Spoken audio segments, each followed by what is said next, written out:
Welcome to The Jury's Still Out, a show highlighting and discussing all things having to do with law, trials, and juries. Your host is Mary Griffiths, a litigation consulting expert who has overseen thousands of cases in state and federal courts, and is a jury correspondent to discuss trial matters and media strategy as it pertains to jury selection and courtroom performance.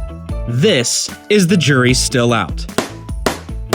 Hi, I'm Mary Griffiths. Welcome to The Jury's Still Out, where we talk about all things trial, law, and juries. I'm very excited to be talking to my next guest. He's both a lawyer and an author, and he's written several books about depression and drug problems and how it impacted his legal career. He's the younger brother of Mark Cuban, the owner of the Dallas Mavericks, and he has made his own big impact when it comes to discussions about recovery. Please welcome to the show, Brian Cuban. Hey, thanks, Mary. You can't see me, but I'm smiling. Well, you know, this is going to be a whole new, I'm smiling with my eyes, and I appreciate it as we're doing this pandemic and as we're trying to all get back to it. I know everybody's sick of the new normal, but as we are trying to get back to some sort of normal, this is the best way we can do to make sure we're all safe. That's right. So, for sure. So, Brian, you've written a book called The Addicted Lawyer. What was the impetus that caused you to write this book? I myself am in long-term recovery from alcohol use disorder, alcoholism, quote unquote, cocaine addiction, as well as an eating disorder. And these disorders and my bouts also battle with major depression all came together to implode my legal career. And as I was going through these struggles, there were so many other lawyers that were struggling with me. And when I came out of it and I achieved recovery, I looked back and I realized that there was just no conversation about these issues. Right. About lawyers. It's very stigmatized within the legal profession, right? We are, and you'll excuse me if I pull every second. I know. We are a profession that doesn't like to be vulnerable. We are trained to, in a sense, take advantage of vulnerability, not to allow ourselves to be vulnerable, and to explore our mental health, our own struggles. Vulnerability is important, right? And so I felt it was important that we start to have voices out loud, out in the open about these struggles.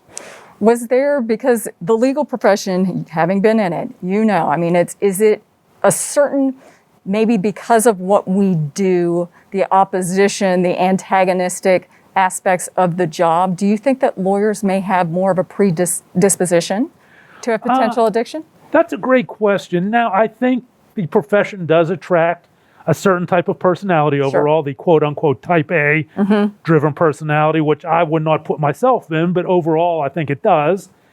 And so from that standpoint, maybe. But in terms of, obviously predisposition can go so many different ways. There's obviously not a genetic predisposition or that. Right. But it does attract a certain type of individual. Perfectionism, hard driving. Right. And when you combine that with the stigma that permeates the profession that inhibits us from seeking help and exploring our trauma, childhood trauma, current trauma, and just compartmentalizing all that so we can be high functioning. Right. I think that, yes, that is one of the major factors that correlates with the substantially higher rates of alcohol, problem drinking, and depression within our profession. Right.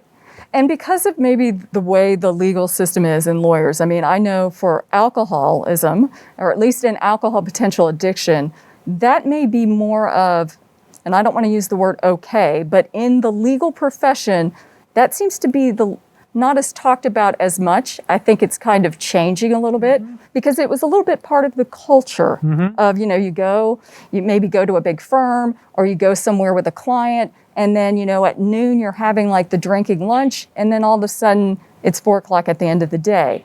Have you seen any changes in the past 10 years of maybe law firms approaching this in a different manner? In the past 10 years, well, we have to compartmentalize it a little bit. To give you perspective, when I went to Pitt Law, Pittsburgh School of Law, we had hard alcohol ragers right in the student lounge. Sure. I mean, this was back in the mid '80s. So there was that culture. Right. But I don't think the culture really saw a tipping point into change until maybe 3 to 4 years ago. 3 years ago, when the ABA, Betty Ford Hazelton study came out, Right. that found that lawyers suffer from problem drinking at rates twice the general population. Depression rates significantly higher. We have the fourth highest white-collar suicide rate.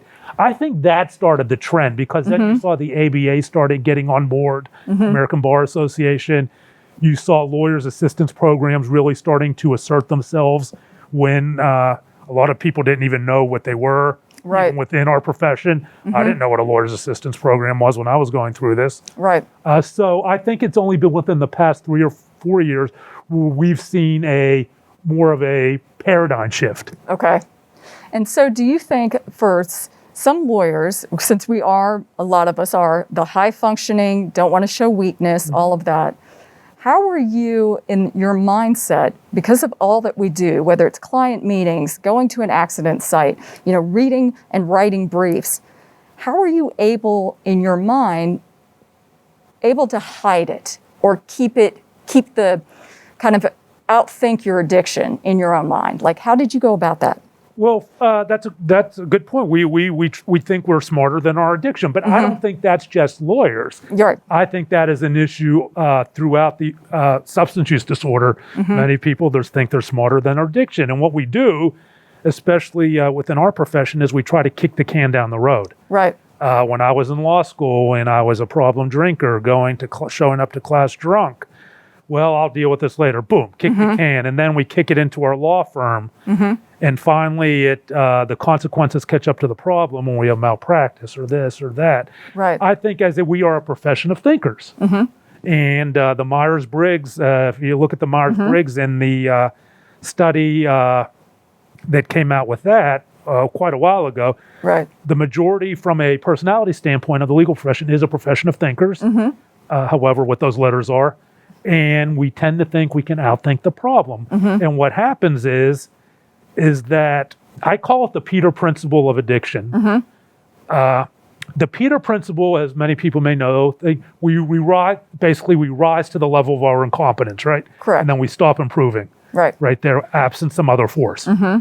And so what happens is, and this is the myth of the high-functioning lawyer, there's no such thing, who's struggling with addiction issues. The level of our incompetence shrinks. The ceiling keeps going down and going down and going down.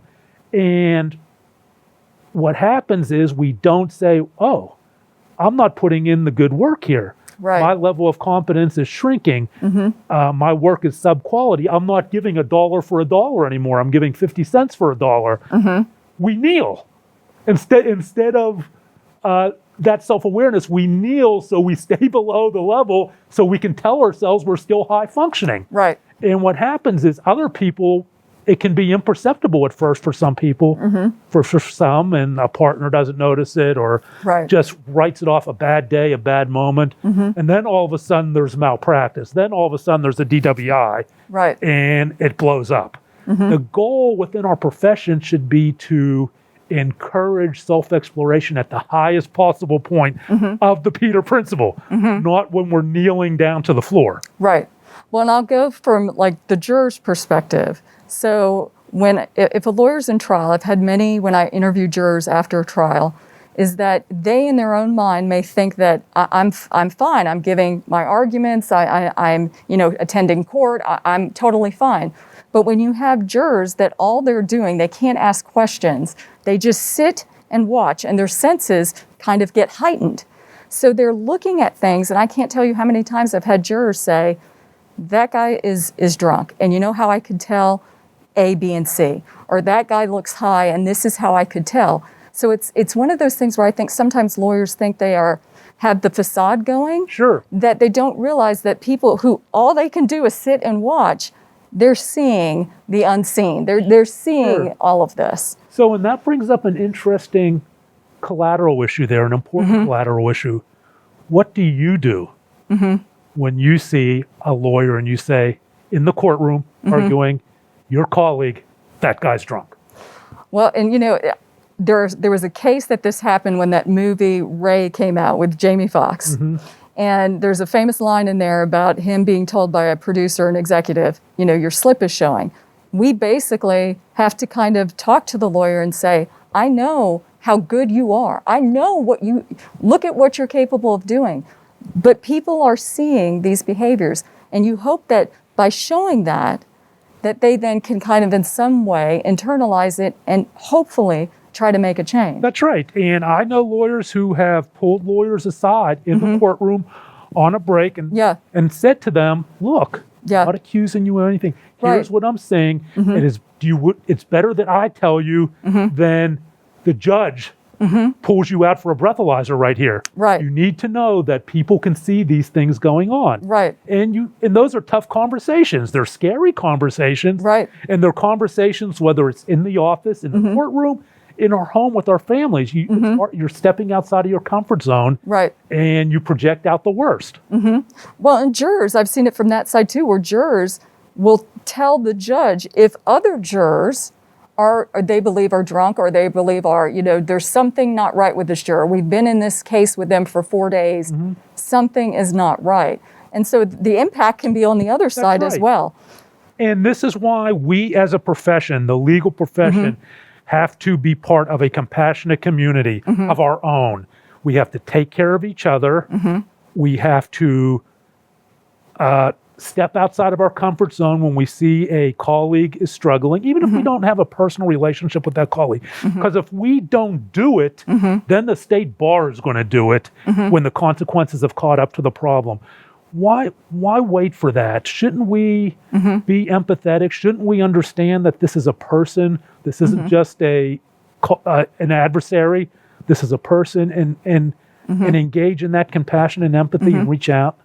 Well, and for the people who may be watching this, so if your coworker A and your office is next to coworker B, and you suspect that something is amiss, something is awry, I mean, you being on the other side of this, how would you want to have been approached? Well, it's going to depend on the situation. Is this a small firm with no real protocols in place? Is this big law where there are probably going to be protocols put in place to address these issues if you see someone where you can remain confidential?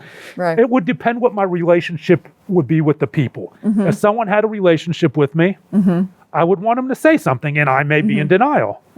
But every time you reach out, it's a cumulative touch point in the continuum of recovery.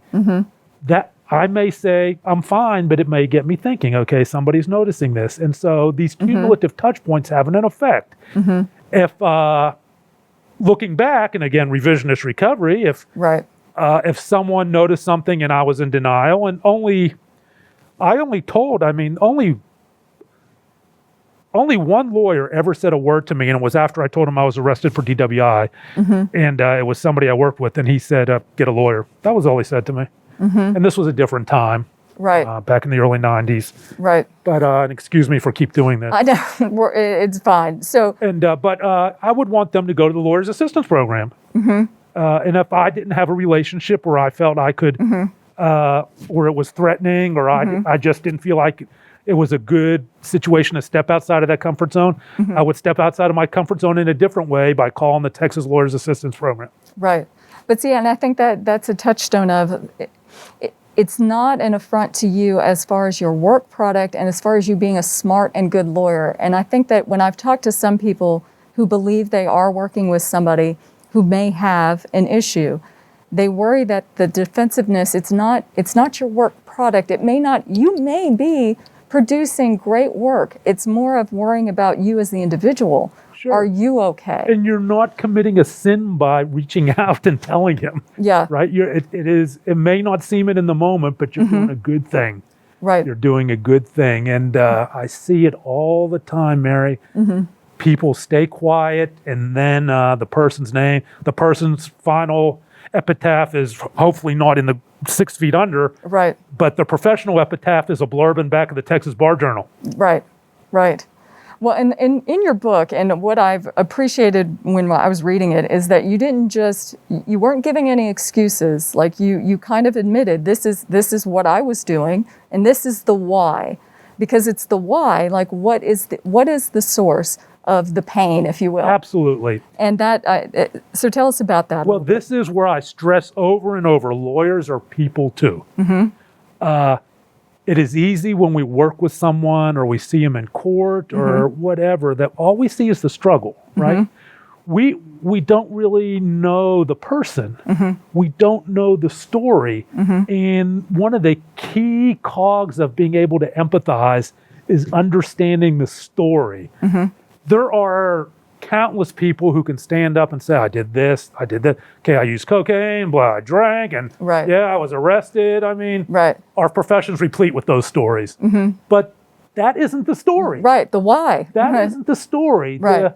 The trauma, the little boy, the bullying, the fat shaming, all of these things that may not have been dealt with, that just accumulated in this suitcase that this person dragged over a gravel road, or this tire just through his or her life, never stopping and opening it because you're opening the Pandora's box of pain. Right. And so it's important to understand with everyone I love. You're a story of so many different things. There are so many snapshots in your life that brought you to this chair. Right. So many snapshots in my life. Some are painful. Everyone. Some are traumatic. Some are happy. And unless we can look at the person next to us and understand that there's a suitcase for everyone, it's difficult to be empathetic. Absolutely. And I think for lawyers especially, there is a power in vulnerability.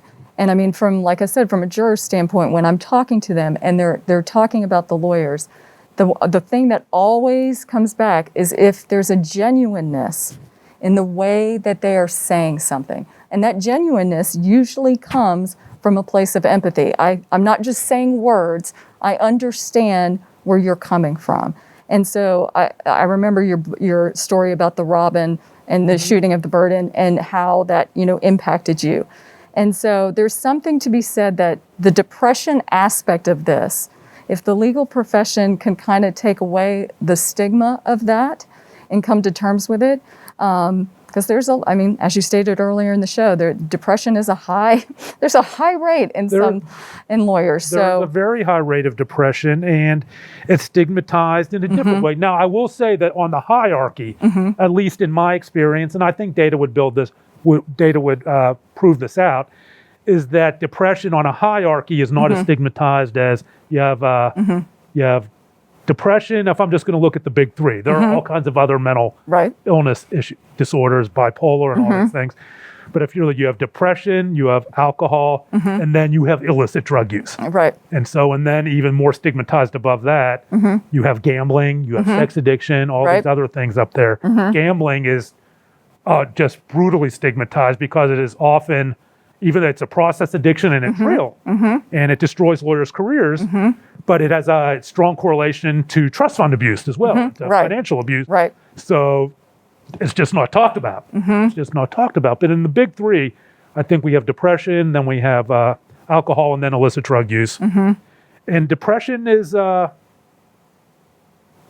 fortunately, as brutal as it is for us, we have more lawyers starting exponentially to not only talk about it, but put their names next to it. Right. Again, because it is not as stigmatized, right? It's becoming more accepted to talk about within our profession. And that's a good thing. Absolutely. I'm on the committee for the Texas Lawyers Assistance Program on their committee.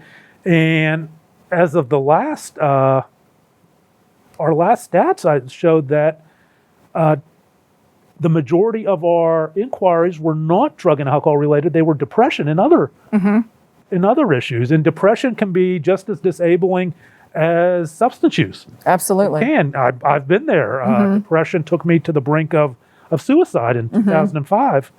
And I'm not ashamed to say I have been down to Green Oaks Hospital twice. And the second time was before I started my recovery. And I was very fortunate. In the summer of 2005, Mary, my brothers, at the urging of a friend who was part of my compassionate community and was instrumental in saving my life, came into my bedroom, and I had a .45 automatic on my nightstand. There was cocaine everywhere, and there was drugs everywhere.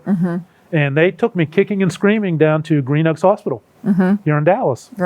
And for those who don't know, it is a local psychiatric facility. And that was a dark time. And I saw no other option at that time, just in this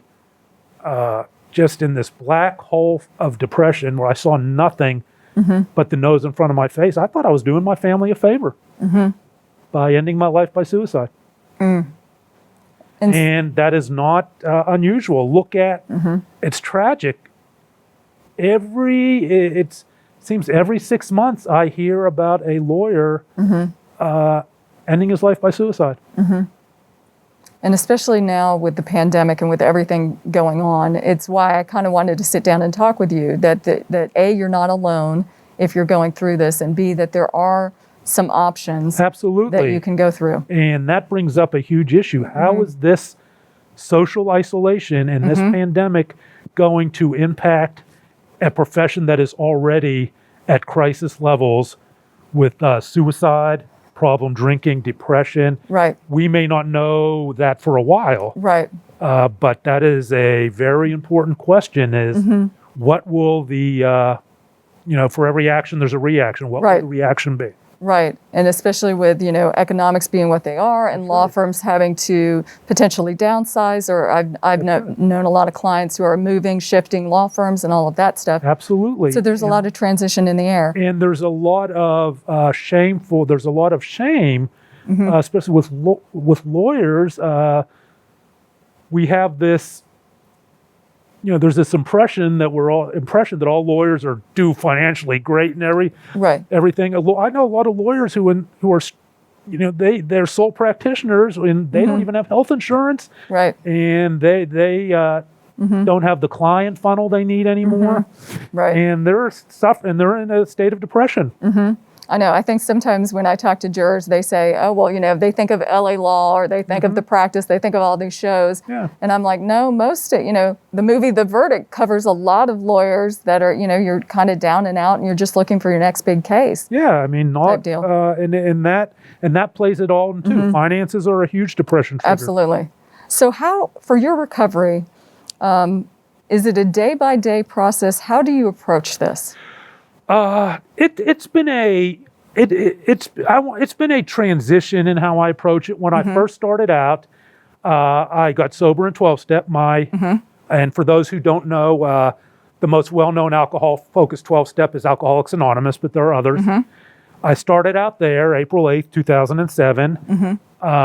I also engaged in substantial counseling. I still see a psychiatrist dealing with that little boy who was fat shamed and bullied. I was even physically assaulted over my weight as a child. I was a heavy kid by high school kids. And so for the first part, yes, abstinence, 12-step.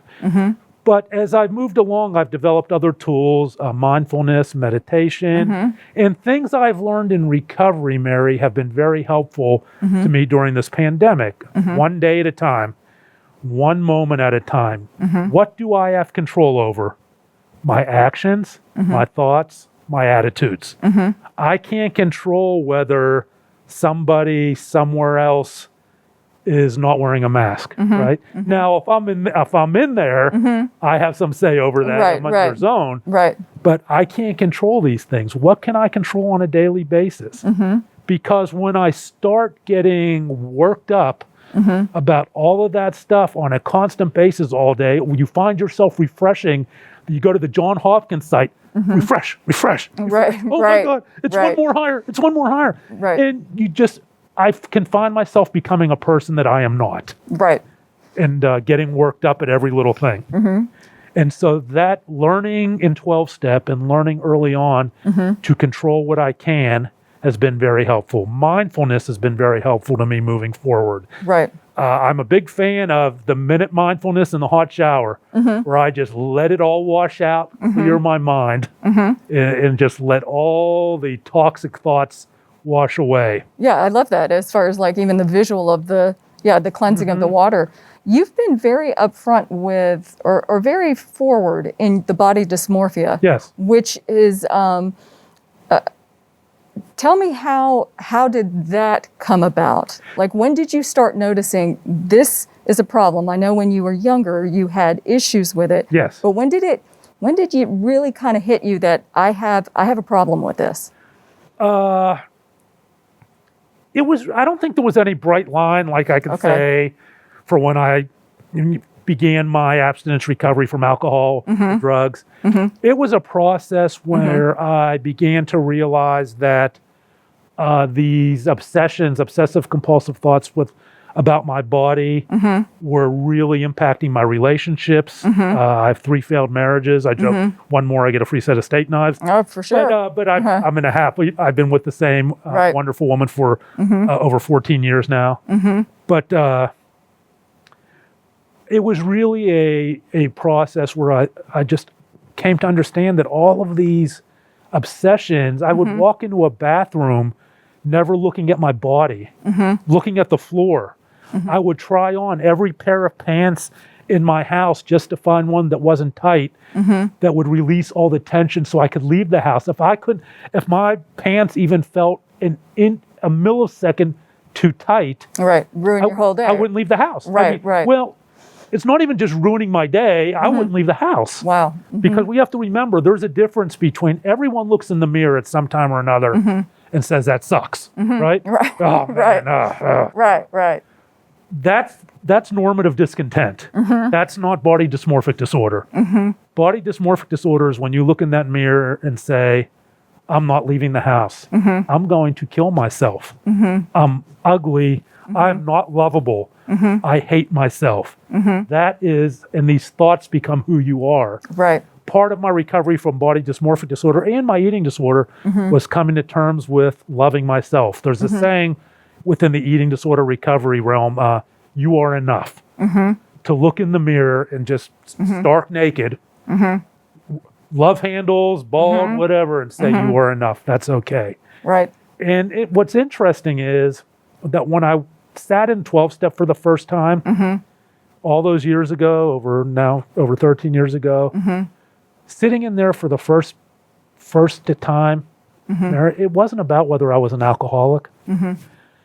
I sat down and I decided that if sitting in that room and finding a path away from drugs and alcohol would allow me, for the first time in my life, get up without the benefit, and walk to my bathroom mirror, look in the mirror at myself, birthday suit naked, and say I love you, without the aid of cocaine or alcohol, I would sit in that room. That's such a powerful moment. If it's like almost if everyone could get to have that moment at some point, what a wonderful sort of world we would have. And it's certainly not blue skies, right? Right. We all struggle Every with body day. image. Everyone struggles, at least in the in the industrialized world, right? Right. Everyone struggles with body image. Right. But, some of us more than others, and it's still stuff I have to work on. I've been seeing a psychiatrist for 14 years. Right. And we work on that little boy and who was fat shamed and bullied, and I work on telling that little boy it wasn't his fault. He was loved every day. Right. Because every time that little boy heals a little more, 59-year-old Brian heals a little more. And in the legal profession, I think if we just can find the moments in the day to tell our little boys and little girls that they were loved and that we do love them and that we are enough, we would be that much more of a compassionate community, and not just towards each other, but which clients, is important, right? but to our clients, to our colleagues. Absolutely. So I have found that most lawyers, a lot of lawyers, I think there's a stat out there, who've turned to writing, as you have. What has been fulfilling now writing about some of these issues that you faced? When I wrote my first book, Shattered Image, which was primarily about eating disorders and body image, right. that was a cathartic book, as most first-time self-help recovery memoirs are. Right. It was a cathartic recovery experience because much of the stuff I divulged in that I had never told anyone, not my spouses, not my family. That book was the first time my family knew I struggled with bulimia. Oh, wow. And exercise bulimia. That's how shameful it was. Right. That's how a guy with an eating disorder, even though about 20% or 25% of all those eating disorders are male, but only 1 in 10 of us will seek treatment because it is just so shameful and stigmatized as a quote-unquote female disorder, such as body dysmorphic disorder is as well, even though it's not an eating disorder and it affects men and women equally. Right. But yeah, it was that was a journey of catharsis. The Addicted Lawyer was more of a I see a need. We need to break this stigma in the profession. And so it was a different process for each. Right.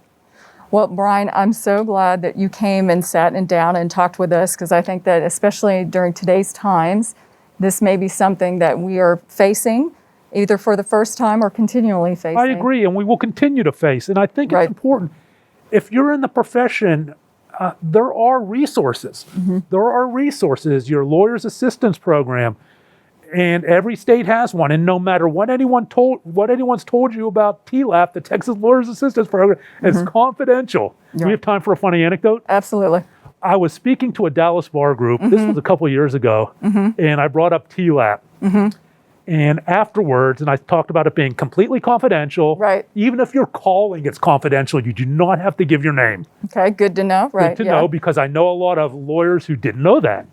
And lawyers who have been in there a long time who didn't know that. Sure. You do not have to give your name. And so the seasoned trial lawyer comes up to me afterwards. Brian, I know what you're saying, but you're wrong. It's going to get out. If you go to TLAP, it'll get out, and this is going to happen, that's going to happen. I said, okay, how do you know that? Tell me how you know that. Another lawyer told me. Well, how does he know that? Right. Well, I think some guy who may have used it told him. Right. So you are a seasoned trial lawyer coming to me with a guy told a guy who told a guy. Objection, hearsay, That's the stigma. Right. It is, use it. Use it. And there are other resources. There is the Texas Lawyers Depression Project, which isn't out of Texas. It's in not Texas, the Lawyers Depression Project, my mistake. Okay. Which is out of New York, run by a wonderful guy. And it's open to anyone suffering from depression. It is there. They hold meetings. You can be as anonymous as you want. There are obviously 12-step groups. I had a woman tell me once in a small town in Texas, said, I know I need to go pick a recovery mode, but I'm not going in 12-step because I may see someone on a jury. Right. Well, there are resources like In the Rooms, which is online, where you can have 12-step online. And it's not just 12-step. There are many different modes of recovery. Smart recovery, which is cognitive behavioral based. 12-step, which is abstinence-based. If you're struggling with opioids and need to go a harm reduction route, whether it's Suboxone or methadone, just to scale it back, to figure out what your recovery will look like. We have harm reduction, which really isn't a thing if you get shoved through the court system in Texas if you're a lawyer. But you need to know that abstinence was my pathway. It was my only choice. There's no such thing for me as one line of cocaine without a drink, or one drink without one or more lines of cocaine. Right. But there are many pathways to recovery. There are many resources for depression, for alcohol. Figure them out. Figure out what your recovery needs to look like, and take that first step forward. And if you see someone struggling, don't talk yourself out of saying something to someone. Right. Nah, he's okay going through this. Say something. Say something. Don't let things take the path of worst resistance. Right. Because you talked yourself out of it. Absolutely. And empathy is always sort of the best policy to have when anyone's going through anything. That's right. So we thank you very much, Brian, for stopping by. We're going to put some links below if you feel that you may know somebody who may need to see some of this. But thank you so much, and we hope to see you again on The Jury's Still Out. Thank you. Thanks, everyone, and thank you, Mary. Thank you. Thanks for watching The Jury's Still Out. To learn more about Mary Griffiths or our guests today, check the description below. Don't forget, we'll be here every other week of the month with more incredible trial stories.